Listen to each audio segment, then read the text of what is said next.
What's up, guys? Welcome back to another video. If you don't know who I am, my name is Kyle Kringen, aka The Minimalist Pitcher on Instagram and YouTube.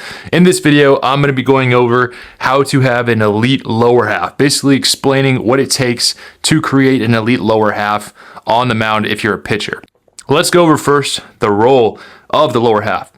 So a bunch of pitchers complain all the time about mainly, I don't have enough mobility to access deep ranges of motion, or I'm not getting enough hip shoulder separation, or I'm not, getting enough power out of my legs. Like, these are common things that I hear all the time from pitchers.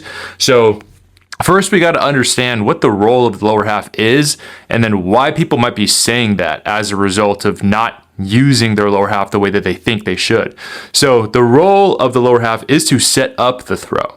Because if you set yourself up from a very foundational perspective, if you set yourself up for a bad throw with your lower half, then the throw itself is going to be bad.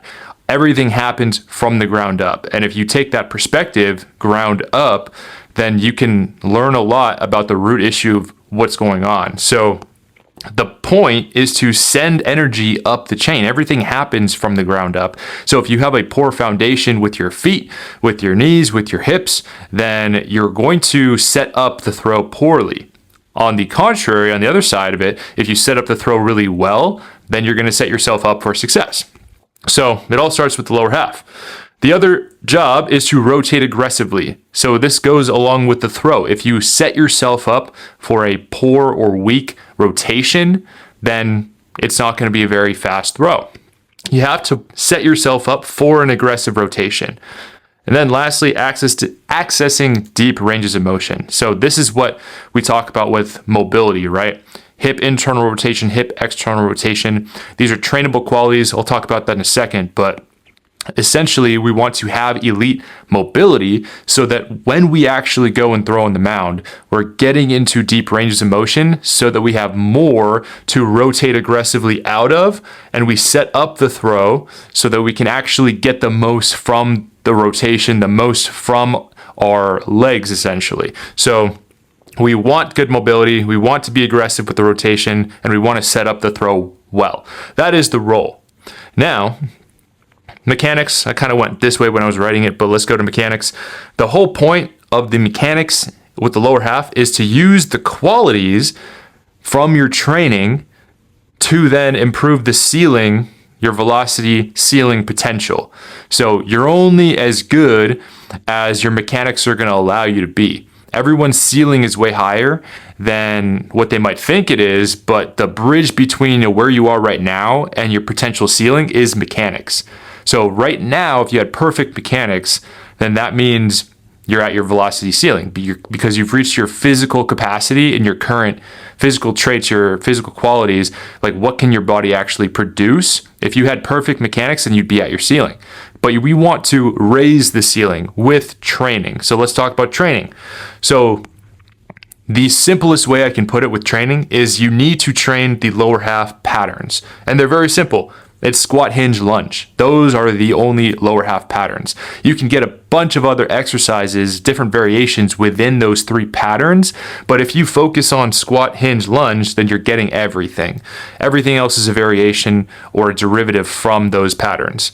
And then we want to be training the frontal plane. This is where you get more specific. We definitely put a lot more emphasis on the lunge, the split squat variations, the single leg unilateral variations, but the frontal plane matters the most because during the throw, we're in the frontal plane. We're getting into a side lunge. We're moving through the frontal plane and we're rotating out of it. So a lot of emphasis on the frontal plane and gaining power there.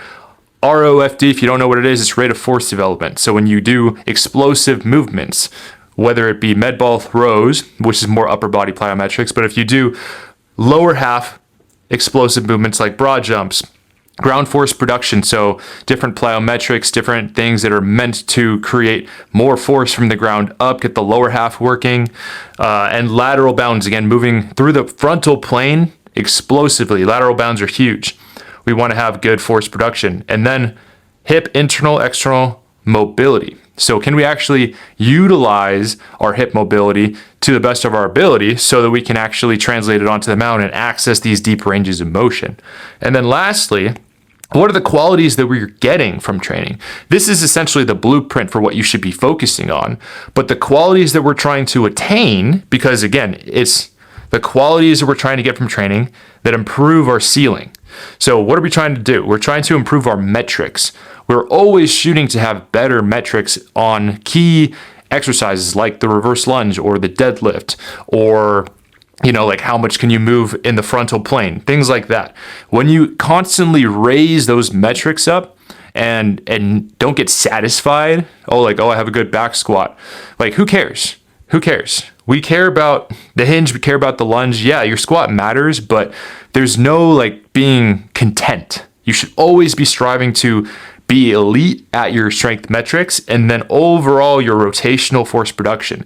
So it's one thing to move a bunch of weight, it's another thing to move it fast. A ton of guys stuck in the low 80s or even upper 70s who have strong strength metrics move slow because they've trained the body to move slow. You have to train in this 1 to 6 rep range for strength and for power.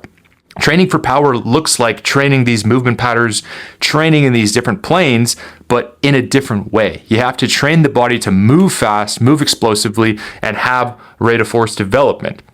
And then lastly, mobility. We want elite level hip internal and external rotation because that's going to allow us to have good, deep range of motions on the mound. So the whole point of all of this, paint the picture. If you're a 90 plus arm, what that looks like with your lower half is you have elite level strength metrics in all of the key things that translate over to the mound. You also have a ton of force production, a ton of mobility to get into deep ranges and rotate out of them. That is what creates a body that can produce a lot of force. Then you put it together with setting up the throw well.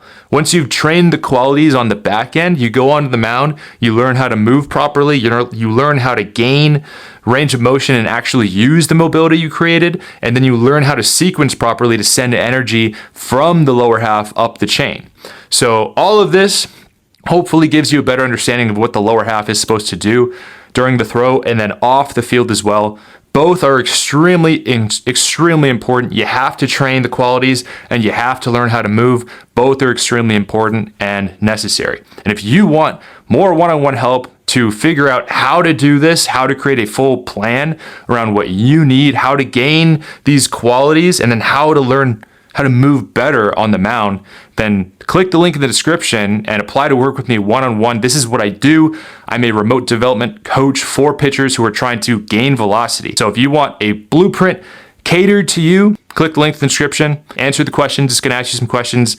Book a call with me. We'll have a conversation, see if you're a good fit for the program. If you are, then we can get started right away. We'll build you out a specific program and we'll get going. But thanks for watching the video. Have a good one. God bless.